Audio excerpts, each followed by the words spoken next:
नमस्कार दोस्तों, मैं सुप्रिया स्वागत करती हूँ आपका डिकोड एग्जाम के डेली करंट अफेयर की क्लास में। दोस्तों, आज हम अपनी करंट अफेयर की क्लास में डिस्कस करेंगे 25 में 25 मई से रिलेटेड करंट अफेयर को। तो चलिए दोस्तों, जल्दी से आप सभी लोग सेशन से जुड़ जाइए, सेशन को आप सभी लोग शेयर करें। और जैसा कि आप लोगों ने अगर पीसीएस के एग्जाम को इस बार देखा होगा, पैटर्न को देखा होगा, तो देखिए करंट अफेयर से लगभग 36 क्वेश्चन आए थे। तो काफी इंपॉर्टेंट है करंट अफेयर का आपके एग्जाम में वेटेज। तो ध्यान रखिए, करंट अफेयर की क्लास आप लोग रेगुलर देखिए, रेगुलर अपने नोट्स बनाइए, अपने शॉर्ट नोट्स बनाइए, क्योंकि बहुत ही ज़्यादा जो है क्वेश्चंस की पूछे जाने की पॉसिबिलिटी बढ़ जा रही है यहाँ से। ठीक है, एग्जाम में लगातार हम देख रहे हैं करंट अफेयर के क्वेश्चंस बढ़ रहे हैं। तो डेली करंट अफेयर की क्वेश्चन जो है क्लासेस को आप लोग डेली फॉलो करें, डेली अपने नोट्स बनाए, रिविजन करें। ठीक है दोस्तों, चलिए स्टार्ट करेंगे अपनी क्लास को। उसके पहले कहना चाहिए कि जल्दी से चैनल को सब्सक्राइब कर लीजिए और बेल आइकन को प्रेस कर लीजिए। इससे आपको चैनल से रिलेटेड हर क्लास की वीडियो का प्रॉपर नोटिफिकेशन मिलेगा और आपकी कोई भी क्लास मिस नहीं होगी। चलिए स्टार्ट करते हैं। सबसे पहले प्रश्न की तरफ बढ़ते हैं और प्रश्न है हमारा कि अक्टूबर 2023 में 37वां राष्ट्रीय खेल किस राज्य में आयोजित किया जाएगा। तो ध्यान रखिएगा, 37वां राष्ट्रीय खेल का आयोजन अक्टूबर 2023 में होने वाला है और प्रश्न पूछ रहा है कि ये किस राज्य में आयोजित होने वाला है। चलिए हिंट करती हूँ आपको कि क्षेत्रफल की दृष्टि से भारत का जो सबसे छोटा राज्य है, ओह तो चलिए आप लोग को अब आप समझ में आई होगा। तो देखा जाए कौन दोस्तों, गोवा। ठीक है, तो गोवा में जो है आयोजित किया जाएगा 37वां ठीक है राष्ट्रीय खेल। ठीक, कब किया जाएगा? अक्टूबर में किया जाएगा। इसी के साथ साथ बात करें जो भारतीय ओलंपिक संघ है, उन्होंने देखा जाए एक खेल को, जो कि एक पारंपरिक खेल है जिसका नाम है गतका। ध्यान रखिएगा, ये खेल इंपॉर्टेंट है, आपसे पूछा जा सकता है। गतका को भी जो कि 37वें राष्ट्रीय खेल में इस बार शामिल करने की मंजूरी दे दी है। किसने दे दिया है? भारतीय ओलंपिक संघ ने दिया है। दोस्तों यहाँ पे एक प्रदर्शन खेल के रूप में देखिए दो खेलों को शामिल किया जा रहा है, एक गतका, ठीक है पारंपरिक खेल गतका, और दूसरे की बात करें तो लागोरी। इसी के साथ साथ यहाँ पे जो है पहली बार कुछ और खेलों का भी आयोजन होगा, जैसे कि फुटबॉल होगा, रोल बॉल होगा, गोल्फ होगा, सेप कटरा खरा होगा, स्क्वाश होगा, ठीक है मार्शल आर्ट है, कलियारा, ठीक है कलियारा पट्टू है, पेन केक, सिलाट मेडल। ये सब खेल जो है इस बार 37वें राष्ट्रीय खेल में शामिल किए जाएंगे। इंपॉर्टेंट आपके लिए क्या है दोस्तों? गतका और लागोरी। दोस्तों गतका की बात करें दोस्तों तो ये एक सिख खेल है, ठीक है, जो माना जाता है जो सिख गुरु थे, ठीक है उनसे जुड़ा हुआ खेल है। और सिख गुरु, और ये क्या है, एक तरीके से जो छड़ी लाठी होती थी उनको जो है आपस में लड़ा करके खेला जाता था। छड़ी लाठी का ये एक प्राचीन मार्शल आर्ट है, ठीक है किससे जुड़ा है दोस्तों? सिख गुरुओं से जुड़ा है। और इसकी जो शुरुआत की गई थी वो सिख गुरु थे, श्री गुरु हरगोबिंद साहब ने जो है गतका खेल की शुरुआत किया था। तो इंपॉर्टेंट है दोस्तों आपके लिए ये चीज, ठीक है। तो यहाँ से हमें क्या पता चला? 37वां राष्ट्रीय खेल दोस्तों कहाँ पे हो रहा है? आयोजित होगा, अक्टूबर में होगा, गोवा में। गतका और लागोरी जो कि एक पारंपरिक खेल है, उसका प्रदर्शन खेल के रूप में उसको शामिल किया गया है। अगले प्रश्न की तरफ बढ़ते हैं और हमारा दोस्तों अगला प्रश्न है, हाल ही में कहा अरब लीग का 32वां शिखर सम्मेलन आयोजित किया गया है। तो 32वां शिखर सम्मेलन आयोजित किया गया है दोस्तों अरब लीग। ध्यान रखिएगा, अरब लीग आपके लिए इंपॉर्टेंट है। हम लोगों ने एक बार पहले भी चर्चा किया था कि अरब लीग में सीरिया को शामिल किए जाने की जो बात उठी थी पुनः, उसके बाद जो है अरब लीग चर्चा में था। और अभी इसका 32वां शिखर सम्मेलन जो आयोजित हुआ है वो हुआ है सऊदी अरब। सऊदी अरब का शहर है दोस्तों जिद्दा, ठीक है। तो जिद्दा में जो आयोजित किया गया है, ठीक है अरब लीग का 32वां शिखर सम्मेलन, ठीक है। इस सम्मेलन में विश्व के बहुत प्रमुख नेताओं ने भाग लिया, ठीक है ध्यान रखिएगा। सीरिया के जो प्रमुख नेता है उन्होंने भाग लिया। यूक्रेन की जो प्रधानमंत्री है व्लादिमीर जेलेंस्की, उन्होंने भी इस सम्मेलन में भाग लिया। इसमें बात करें दोस्तों, जैसा कि आपको पता है सुडान में इस समय गृह युद्ध वाली स्थिति है, गृह युद्ध चल रहा है। तो सुडान जो है इस शिखर सम्मेलन में प्राथमिक फोकस में रहा है। और लीग में जैसा कि हमने बताया 2011 में, ठीक है जो सरकार विरोधी गतिविधियां हो रही थी लोकतंत्र की मांग के लिए सीरिया में, ठीक है तो वहां पे जो है सीरिया को पुनः शामिल किया गया यहाँ पे, ठीक है वापसी पर यहाँ पे चर्चा हो रही है, ठीक है। बात करें यहाँ पे 32वां शिखर सम्मेलन में जो कि संपन्न हुआ जेद्दा घोषणा से, यानी कि जेद्दा डिक्लेरेशन से, जेद्दा में आयोजित किया गया था। सदस्यों ने देखिए यहाँ पे कौन कौन सी चीजों को अपनाने की बात, क्या महत्व दिया। तो सबसे पहली बात, अरब शांति पहल को सक्रिय करने पर महत्व पर जोर दिया। दोस्तों अरब शांति की बात करें दोस्तों, अरब शांति पहल जो है ये 2002 में अपनाया गया था। किस शिखर सम्मेलन में? तो बैरूत शिखर सम्मेलन में, ठीक है। ये अरब लीग के द्वारा अपनाया गया था। तो यहाँ से आपको ये भी पता चल सकता है कि अरब शांति पहल जो है इसको 2002 में बैरूत शिखर सम्मेलन में अपनाया गया था। हमने बताया विश्व के प्रमुख जो है लीडर्स, नेताओं ने इसमें भाग लिया, जिसमें यूक्रेन के राष्ट्रपति व्लादिमीर जेलेंस्की ने भी इस शिखर सम्मेलन में भाग लिया। बात करते हैं दोस्तों अरब लीग। देखिए अरब लीग को हम लीग ऑफ अरब स्टेट के नाम से भी जानते हैं। इसका जो गठन हुआ था दोस्तों वो 22 मार्च को हुआ था 1945 में। कहाँ हुआ था? तो मिस्र की राजधानी कायरा में हुआ था। और ये एक ध्यान रखिएगा एक क्षेत्रीय संगठन है और इसका जो सदस्य है इसमें 22 सदस्य देश है और इसका मुख्यालय मिस्र के कायरा में ही है। मिस्र की जो राजधानी कायरा में जहां इसका गठन हुआ था वही इसका मुख्यालय भी है। तो ये इंपॉर्टेंट है आपके लिए दोस्तों, ठीक है। अगला प्रश्न है हमारा कि निम्न में से कौन सा राज्य वरिष्ठ लोगों को वायुयान से तीर्थ यात्रा पर भेजने वाला देश का पहला राज्य बनने जा रहा है? तो ध्यान रखिएगा कि एरोप्लेन के माध्यम से, वायुयान के माध्यम से तीर्थ यात्रा पर भेजने वाला पहला राज्य जो बनने जा रहा है देश का वरिष्ठ लोगों के लिए, ये बनने जा रहा है मध्य प्रदेश, ठीक है। तो जैसा कि आपको पता है मध्य प्रदेश की एक योजना है जिसके अंतर्गत तीर्थ यात्रियों को तीर्थ स्थलों के दर्शन कराए जाते हैं। वो योजना का नाम क्या है? मुख्यमंत्री तीर्थ दर्शन योजना। और इसी दर्शन, ठीक है, मुख्यमंत्री तीर्थ दर्शन योजना के अंतर्गत जो मध्य प्रदेश की सरकार है वो वहां के वरिष्ठ लोगों को वायुयान से तीर्थ यात्रा पर भेजेगा और ऐसा करने वाला मध्य प्रदेश जो है ये देश का पहला राज्य बनने जा रहा है। यात्रियों का जो पहला, यानी कि जो तीर्थ यात्रियों का पहला जत्था होगा वो भोपाल हवाई अड्डे से निकलेगा और कहाँ जाएगा? पहली उड़ान वो भरेगा उत्तर प्रदेश के प्रयागराज, ठीक है। प्रयागराज तीर्थस्थल जहाँ पे संगम है, ठीक है, गंगा यमुना और सरस्वती नदी का संगम है, वहां पे अपनी तीर्थ यात्रा करेगा। तीर्थ यात्रा योजना की बात करें दोस्तों, मुख्यमंत्री तीर्थ दर्शन योजना की बात करें तो ये भारतीय जनता पार्टी की जो सरकार है उसकी प्रमुख योजनाओं में से एक है।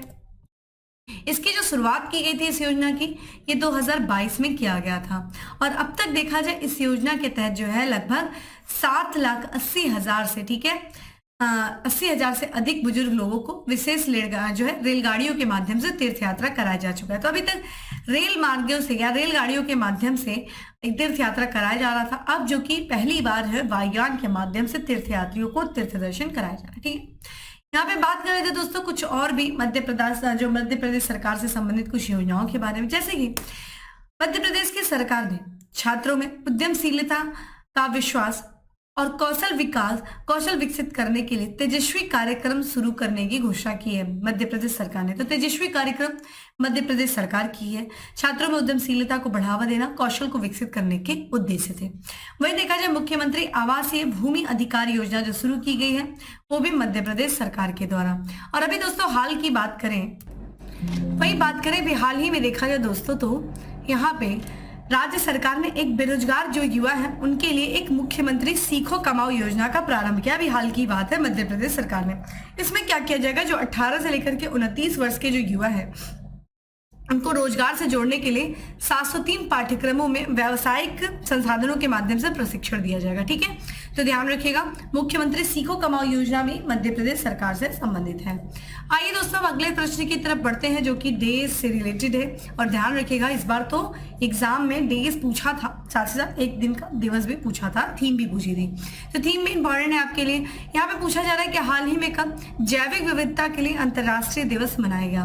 कब मनाया गया दोस्तों? 22 मई को मनाया गया, ठीक है। करेक्ट आंसर इज डी है, ठीक है। तो 22 मई को देखा जाए international day for biological diversity जो है वो सेलिब्रेट किया जाता है 22 मई को, जैविक विविधता के लिए अंतर्राष्ट्रीय दिवस। इस दिवस का दोस्तों उद्देश्य क्या है?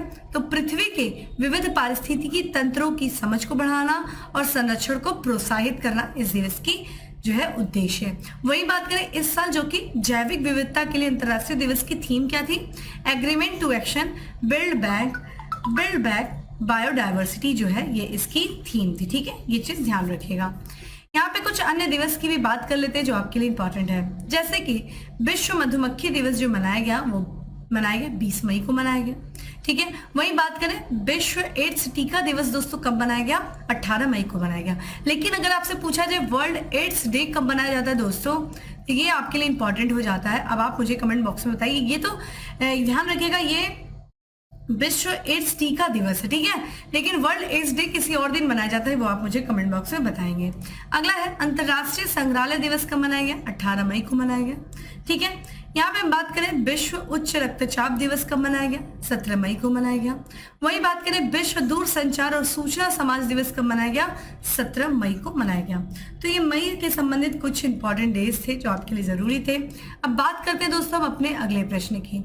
अगला प्रश्न है कि भारत का कौन सा शहर वैश्विक स्तर पर 46 शहरों में वार्षिक आवास मूल्य वृद्धि में 6वें स्थान पर है?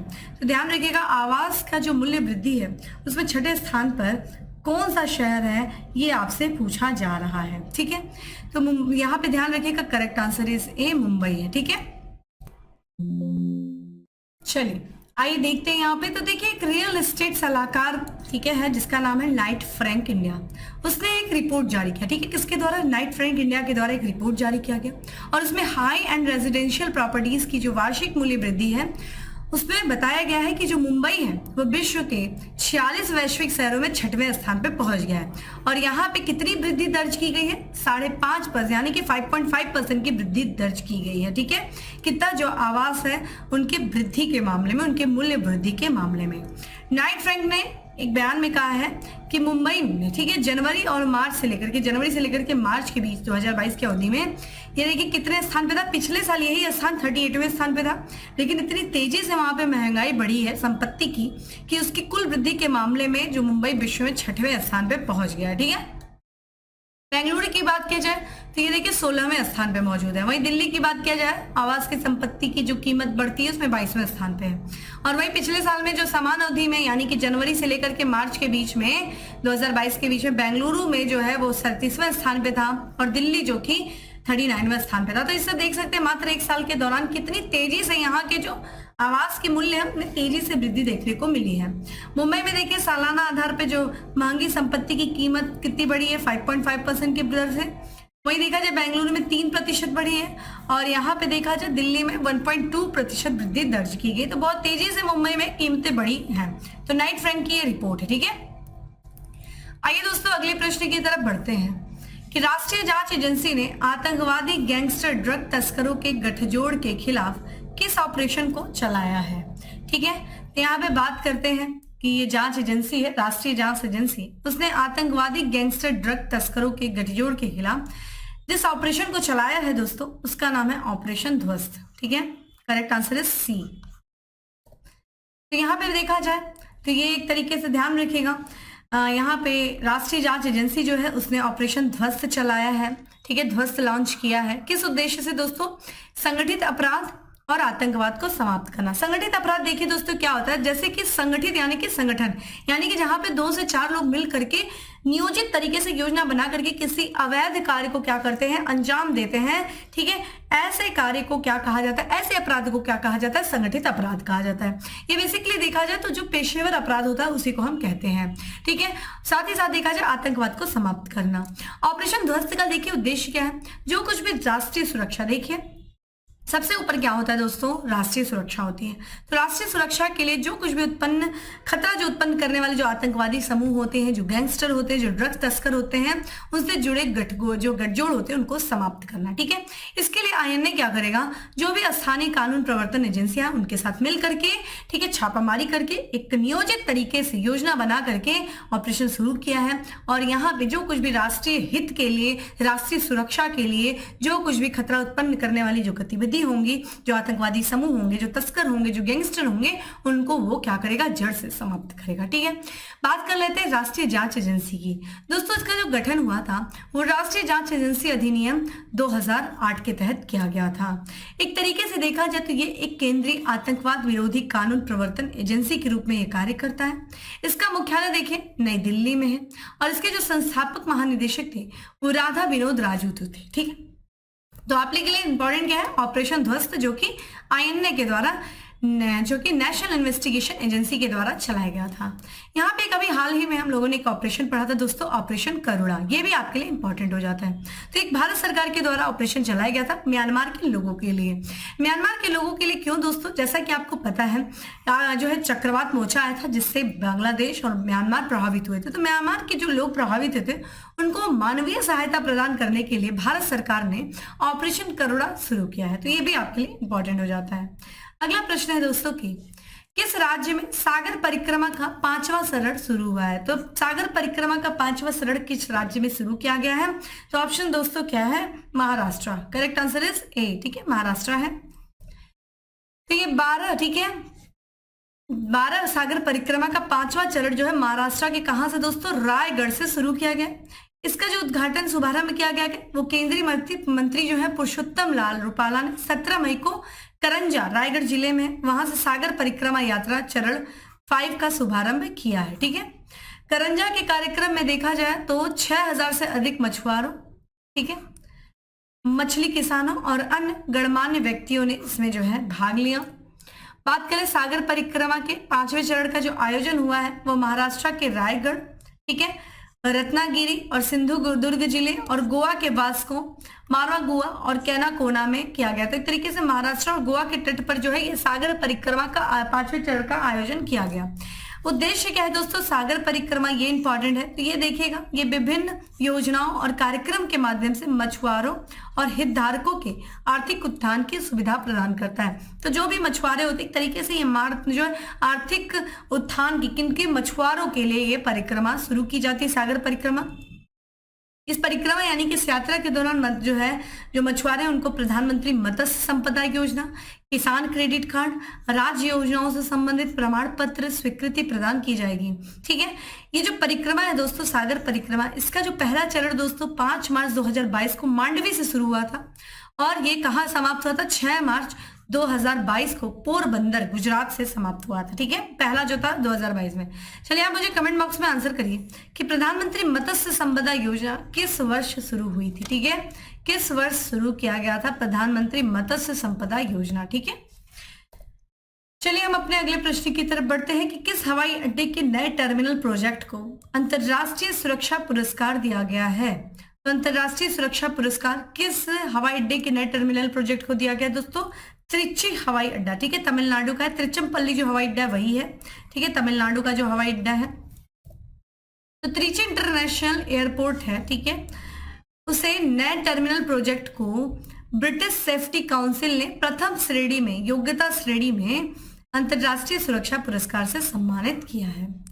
ठीक है, आईटीडी सीमेंटेशन इंडिया लिमिटेड जो कंपनी त्रिची में नए टर्मिनल भवन के निर्माण में लगी है को पुरस्कार मिला है। ठीक है, यहाँ पे टर्मिनल भवन का जो निर्माण कार्य किया जा रहा है दोस्तों वो किस मानकों के अनुसार किया जा रहा है? गृह मानक। ये इंपॉर्टेंट है आपके लिए। गृह का फुल फॉर्म देखिए क्या है, ये जरूरी है आपके लिए। तो यहाँ पे क्या दिया हुआ है? एकीकृत आवास मूल्यांकन के लिए ग्रीन रेटिंग, यानी कि अगर हम बात करें ग्रीन रेटिंग फॉर, ठीक है, ग्रीन रेटिंग फॉर, ठीक है, इंटीग्रेटेड, ध्यान रखेगा, इंटीग्रेटेड हाउसिंग असेसमेंट, ठीक है, हाउसिंग असेसमेंट, ये ग्री है। ठीक है, ग्री का फुल फॉर्म आपको पता होना चाहिए। इन्हीं मानकों के अनुसार जो है इस टर्मिनल भवन का निर्माण किया गया और इसे अवार्ड दिया गया। चलिए दोस्तों अगले प्रश्न की तरफ बढ़ते। अगला प्रश्न है कि यूबीआई ग्लोबल ने किस राज्य के स्टार्टअप मिशन को दुनिया के नंबर 1 सार्वजनिक व्यापार इंक्यूबेटर के रूप में दर्ज किया है? ठीक है, दर्जा दिया है। किसे दिया दोस्तों? केरल, ठीक है, केरल के स्टार्टअप को। तो यूबीआई ग्लोबल वर्ल्ड बेंचमार्क जो है स्टडी 2021-22 द्वारा केरल स्टार्टअप मिशन को दुनिया के शीर्ष सार्वजनिक व्यवसाय इंक्यूबेटर के रूप में स्थान दिया गया है, जो केरल को एक जीवंत स्टार्टअप हब में बदलने में इसकी भूमिका का समर्थन करता है। ठीक है, तो यहाँ पे केरल स्टार्टअप मिशन को दिया गया UBI global world benchmark case study के द्वारा, ठीक है, दुनिया के शीर्ष सार्वजनिक व्यवसाय इंक्यूबेटर के रूप में स्थान दिया गया है। यहाँ के जो सचिव है, ठीक है, सचिव केरल, सचिव जो है इलेक्ट्रॉनिक्स और आईटी केरल के, जिनका नाम है रत्न यू केलकर, और ये KSUM के जो सीईओ हैं अनूप अंबिका, इन्होंने संयुक्त रूप से ठीक है KSUM के लिए QBI global world ranking 2021-22 event में सम्मान प्राप्त किया। और ये इवेंट हुआ कहा था, बेल्जियम में वर्ल्ड इंक्यूबेशन समिट के हिस्से के रूप में आयोजित किया गया था। ठीक है, तो ध्यान रखिएगा किसे दिया गया है दोस्तों, तो ये केरल राज्य के स्टार्टअप मिशन को दुनिया के नंबर 1 सार्वजनिक व्यापार इंक्यूबेटर के रूप में दर्जा दिया गया। अगला और अंतिम हमारा आज का MCQ है कि निम्नलिखित में से कहां भारतीय वानिकी अनुसंधान और शिक्षा परिषद में ठीक है सतत भूमि प्रबंधन के लिए उत्कृष्टता केंद्र का उद्घाटन किया गया। तो कहाँ पे किया गया है दोस्तों, ये किया गया है देहरादून। ठीक है, तो उत्तराखंड की जो राजधानी है देहरादून, वहां पे किया गया। तो बात करते हैं दोस्तों केंद्रीय जो मंत्री हैं जिनका नाम है भूपेंद्र यादव, ये उन्होंने देहरादून में भारतीय वानिकी अनुसंधान और शिक्षा परिषद में सतत भूमि प्रबंधन के लिए उत्कृष्टता केंद्र का उद्घाटन किया। ठीक है, कहाँ किया है, भारतीय वानिकी अनुसंधान और शिक्षा परिषद में सतत भूमि प्रबंधन के लिए उत्कृष्टता केंद्र देहरादून में। ये केंद्र देखिए क्या करेगा, तो ये सतत विकास के लिए भूमि क्षरण को नियंत्रित करने और मिट्टी की गुणवत्ता में सुधार करने में ये केंद्र मदद करेगा। साथ ही साथ देखा जाए यह तकनीकी सहयोग, क्षमता निर्माण और ज्ञान के आदान प्रदान के माध्यम से बंजर भूमि को उपजाऊ बनाने की सुविधा प्रदान करेगा। ठीक है, तो एक तरीके से तकनीकी सहयोग करेगा, क्षमता निर्माण और ज्ञान के आदान प्रदान के माध्यम से जो वहां की बंजर पड़ी भूमि है उनको उपजाऊ बनाने की सुविधा भी प्रदान करेगा। ध्यान रखिएगा ये केंद्र जो है उन विकासशील देशों के साथ सहयोग करेगा जो मरुस्थलीकरण को रोकने के लिए संयुक्त राष्ट्र कन्वेंशन के पक्षकार है। ध्यान रखिएगा UNCCD आपको पता होना चाहिए, ये उनको भी सहयोग करेगा। दोस्तों जो मरुस्थलीकरण को रोकने के लिए संयुक्त राष्ट्र कन्वेंशन है, ठीक है, यानी इसकी जो स्थापना हुई थी दोस्तों 1994 में की गई थी। ठीक है, और ध्यान रखिएगा ये एकमात्र कानूनी रूप से बाध्यकर अंतर्राष्ट्रीय समझौता, ये एक बाध्यकर है दोस्तों किसके लिए, पर्यावरण और विकास को अस्थायी भूमि प्रबंधन से जोड़ने वाला। तो ये एक बाध्यकारी समझौता, जो कुछ भी इसके पक्षकार होंगे उनके लिए ये समझौता बाध्यकर होगा और इसको जो है इसकी स्थापना 1994 में हुई थी। तो दोस्तों ये था आज का हमारा 10 MCQ। अब बात करेंगे दोस्तों किसकी, फैक्ट्स ऑफ द डे की। दोस्तों हमारा आज का सबसे पहला फैक्ट्स है कि ठीक है प्रधानमंत्री नरेंद्र मोदी जी द्वारा नवनिर्मित संसद भवन राष्ट्र को समर्पित किया जाएगा। कब दोस्तों, 28 मई को। तो जैसा कि नया संसद भवन बन गया है और उसको अब जो इसका उद्घाटन कार्य होने वाला है राष्ट्र को समर्पित किया जाएगा प्रधानमंत्री जी के द्वारा। कब दोस्तों, 28 मई को। आप मुझे बताइए किस प्रोजेक्ट के तहत इसका जो है निर्माण किया गया। वही बात करें हाल में दुनिया का सबसे बड़ा कार निर्माता देश बन गया दोस्तों, कौन बन गया है, चीन बन गया है। स्विमिंग फेडरेशन के अध्यक्ष के रूप में किसे चुना गया है दोस्तों, एन जयप्रकाश को चुना गया है। वही बात करें हाल ही में जारी है जेवलिन रैंकिंग, उसमें दुनिया के नंबर 1 जो खिलाड़ी बन गया दोस्तों, कौन बन गया, नीरज चोपड़ा। बहुत ही गर्व की बात है ये अपने लिए। वही बात करें हाल ही में इटालियन ओपन 2023 का खिताब जीता है किसने, डैनियल मेदवेदेव ने जीता है। ठीक है, जो कि रूस के खिलाड़ी हैं। तो दोस्तों ये था आज का हमारा 10 MCQ plus facts of the day. उम्मीद करती हूँ आपको अच्छा लगा होगा। अच्छा लगा हो तो लाइक करें, ज्यादा से ज्यादा लोग को शेयर करें और डेली करंट अफेयर की जो PDF है वो आपको टेलीग्राम ग्रुप में मिल जाएगी, जिसका लिंक आपको डिस्क्रिप्शन बॉक्स में दिया हुआ है। जाइए डाउनलोड करिए, ना सिर्फ डाउनलोड करिए बल्कि दोस्तों अपना शॉर्ट नोट्स बनाना शुरू करिए। ध्यान रखिएगा इस बार के पीसेस में भी 36 क्वेश्चन आए थे, बहुत मतलब रखता है 36 क्वेश्चन, तो ये अपने आप में बहुत ही इंपॉर्टेंट है। तो करंट अफेयर का वेटेज जिस तरीके से बढ़ रहा है, जिस तरीके से उसकी इंपॉर्टेंस बढ़ रही है, उतना ही गंभीरता से आपको ये क्लास करनी चाहिए। और मैं बिलीव दिलाती हूँ अगर आप रेगुलर इस क्लास को फॉलो करेंगे तो एग्जाम में आपके करंट अफेयर के क्वेश्चंस कभी गलत नहीं होंगे। ठीक है, पूरे पिछले के सेशन देखिए, आपको पीसीएस के सारे क्वेश्चन लगभग आपको यहाँ पे डिस्कशन किया गया था। ठीक है, जिन लोग रेगुलर फॉलो कर रहे होंगे उन्हें ये बात पता होगी। चलिए दोस्तों फिर मिलेंगे हम अपने अगले सेशन में, तब तक के लिए bye, have a good day, stay safe and stay happy.